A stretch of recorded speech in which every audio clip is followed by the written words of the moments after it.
नमस्कार दोस्तों, आज हम नगर पालिका के उस ट्रेंचिंग ग्राउंड की बात करने जा रहे हैं जहां पर नगर पालिका ने ट्रेंचिंग ग्राउंड तो बनाया और वहां पर उसको बनाने के लिए कूड़ा भी वहां पर भिजवा दिया। लेकिन सबसे बड़ा सवाल खड़ा होता है कि उस कूड़े के निस्तारण के लिए जिस कंपनी को ठेका दिया गया उस कंपनी ने आज तक उस कूड़े का निस्तारण किया ही नहीं। सबसे बड़ा सवाल यह खड़ा होता है कि जहां पर उस कूड़े को लेकर आज लोगों में बीमारियां फैल रही हैं और उस कूड़े को लेकर वहां पर कूड़े के चट्टे लगे हुए हैं और कूड़े का पहाड़ जो है आज उसकी दुर्गंध जो है नंबर 1 पुल तक पूरी डाक पत्थर जो है पूरा परेशान है। उसकी दुर्गंध से लगातार उठती दुर्गंध वहां पर बीमारियों का सबब बन चुकी है। न जाने कितने बच्चे, कितने बड़े, कितने बूढ़े वहां पर बीमार हो रहे हैं उस दुर्गंध की वजह से। मक्खियां घरों में घुस रही है। नगर पालिका कहती है कि हमने वहां पर छिड़काव किया है। अरे बाहरी नगर पालिका, ये कैसा छिड़काव कि जहां पर लोग मरने को तैयार बैठे हैं और आप वहां पर छिड़काव की बात कर रहे हैं। क्या उस कंपनी का टेंडर कैंसिल क्यों नहीं किया गया? अगर उस कंपनी के बस का ठेका लेना था और काम करना नहीं था तो उसका टेंडर कैंसिल क्यों नहीं किया, कि उसको ब्लैक लिस्ट नहीं किया गया? विक्रम जी, मैं आपसे जानना चाहूंगा कि आप भी उसी कॉलोनी में रहते हैं, उसी लखाड़ कॉलोनी में रहते हैं, उसी डिग्री कॉलेज के बराबर में रहते हैं जहां डिग्री कॉलेज बच्चे 4,500 के करीब बच्चे पढ़ते हैं, वहां पर अपना भविष्य तय करते हैं। तो क्या इस दुर्गंध के बीच में भविष्य तय करेंगे अपना? सवाल उस कॉलोनी या खाली डिग्री कॉलेज का नहीं है। सवाल इस चीज का है कि जब ये ट्रेंचिंग ग्राउंड बनाया गया था तो ये जो नगर पालिका क्षेत्र था, यहाँ से जो कूड़ा उठता था या अगल बगल की जो लगती हुई ग्राम सभाएं हैं वहाँ का जो कूड़ा उठता था वहाँ रखा जाता था 1 या 2 दिन के लिए। उसके बाद यहाँ से उठा के वो कूड़ा ले जाया जाता था डिस्ट्रीब्यूशन के लिए।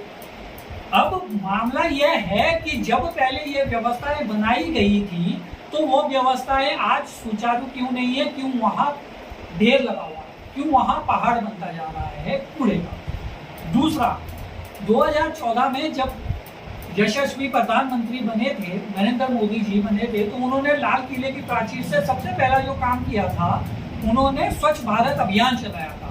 और 2014 से लेकर 2024 10 साल का पीरियड हो चुका है। इस 10 साल में 17 सितंबर को मोदी जी का जन्मदिन होता है और 2 अक्टूबर को गांधी जी। तो ये 17 सितंबर से 2 अक्टूबर का जो ये 15-16 दिन का वो जो है पीरियड है, इसको भाजपा वाले बड़े उत्साह से स्वच्छता पखवाड़े के नाम से चलवाते हैं।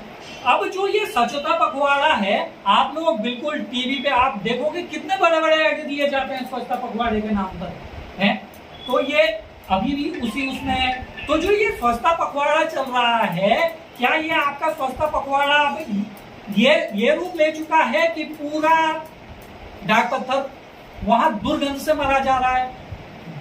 पूरा पुल नंबर 1 यहाँ तक कि अभी तक वो नवाबगढ़ के लड़के आए थे वो दुर्गंध से मरे जा रहे हैं। तो सवाल नगर पालिका प्रशासन पे यह है कि आखिर जिस ठेकेदार को, हमारा ठेकेदार से भी कोई मतलब नहीं है, ठेकेदार तुम्हारा है, जनता का मतलब आपसे है, आपका ये दायित्व है, आप कर क्या रहे हो, क्यों इसका निस्तारण नहीं होता है?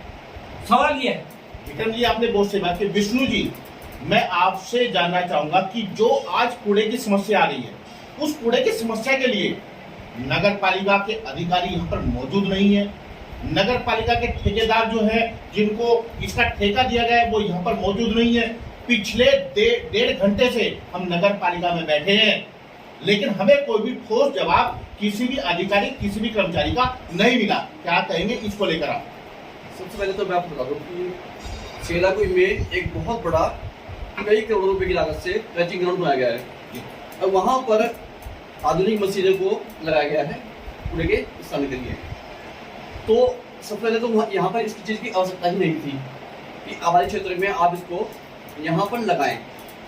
और जो ठेकेदार है इसके पास ऐसी कोई मशीन नहीं है जिससे ये कूड़े को निस्तारण कर सके। और जो मशीनें इसके पास छोटी मोटी मशीनें हैं वो खराब पड़ जाती है।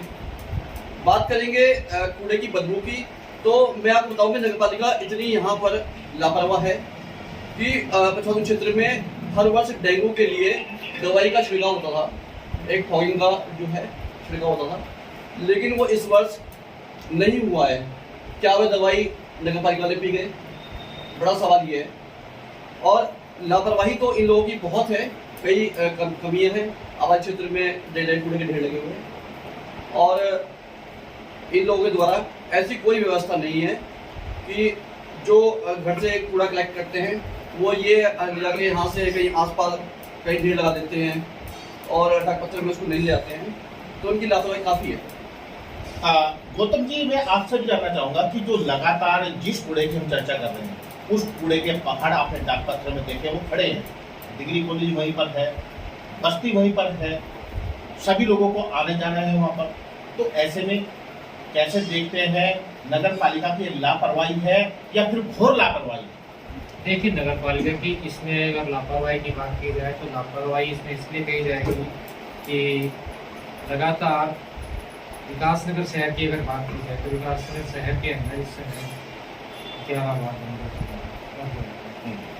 तो 11 वार्डों का जो कूड़े का उठान का कार्य चलता है वो door to door private company को दिया गया। या तो इस ओर में ये देखा जा रहा है कि प्राइवेट कंपनी जो इस कूड़ा निस्तारण की कार्य को चल रही है, कार्यवाही कर रही है, वो कार्यवाही जो कर रही है उस कार्यवाही में कहीं ना कहीं जो निजी ठेकेदार हैं जिनको आगे लिया गया है उनके किसी ना किसी लाभ के चलते या उनके पीछे किसी ना किसी ऐसे लाभ के चलते इसको अमल किया जा रहा है। वरना अगर ट्रेंचिंग ग्राउंड की बात की जाए तो ट्रेंचिंग ग्राउंड में सारी सुविधाएं उपलब्ध कराई जाती हैं ताकि कूड़े का निस्तारण किया जा सके और उससे बहुत उपयोगी चीज़ें बनाई जा सकें। लेकिन अगर इस तरीके से वहाँ पर जिस तरीके से बदबू वहाँ पर फैली हुई है और आम जनजीवन को वहाँ पर परेशानी है, इसमें यही साबित होता है कि नगर पालिका इस कूड़े के निस्तारण में बिल्कुल विफल साबित होती है। जी बिल्कुल, आपने सही कहा कि नगर पालिका बिल्कुल विफल साबित हो रही है। हमारे साथ माननीय दिनेश केतवाल जी है, उनका जो पत्रकारिता का है उनका लगभग एक